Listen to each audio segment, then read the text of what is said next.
Hi, welcome to HardReset.Info. Now I'm going to show you how to clean the print heads on your EPSON ET-4700 printer.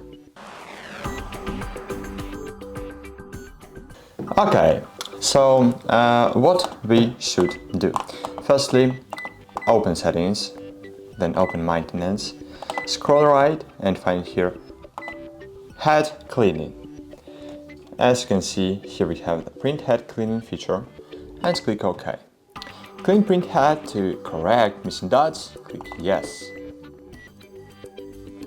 So sorry, we should click on the start button. And now just wait a while.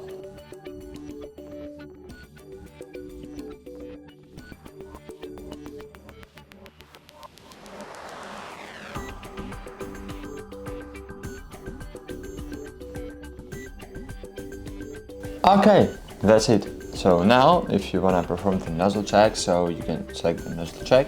If you want to finish, so just click finish and try to print documents now and check if the quality is good or not.